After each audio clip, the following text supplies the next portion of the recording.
Hi, and welcome to the final part of my Unit 4 Griot project. We're going to go straight into this. So, feudalism in Japan was similar to Europe because they're facing similar issues with weak government and even weaker armies. This meant that people came together and fought a rising classes called clans, and those clans defended the land similar to Europe.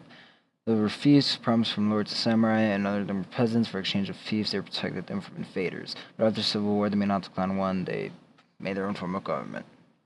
Originally, the Mongols started off as multiple nomadic pastoralist clans, but life for the Asian steppes was hard and it shaped their culture. They began to become skilled horse riders and they valued courage in hunting and warfare. But the Mongolian leader Temujin was quick to step up. He spent early decades creating a series of tribal alliances and defeating neighboring groups. He considered personal loyalty the best way to control his kingdom. He even killed his own stepbrother. He then took the name King of Spot, which means remote of all.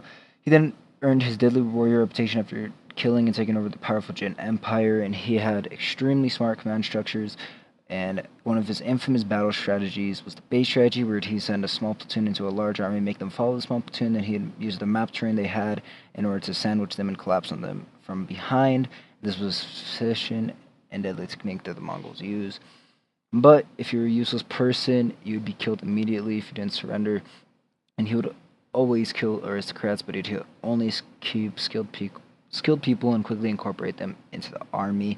But after all the fighting, the period of Eurasian history between the 13th and 14th century was often called Pax Mongolica. Free from warfare, the Mongol armies were spread throughout the Silk Road and protected, making it easier trade and new trade channels established. But later, he died, and his third and favorite son took over.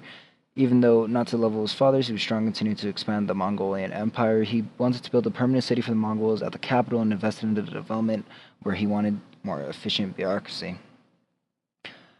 Eventually, after failed attempts at taking over Japan and China, the Chinese attacked and overthrew the Yuan dynasty and founded the Ming dynasty, and that's where the Mongolian Empire ended.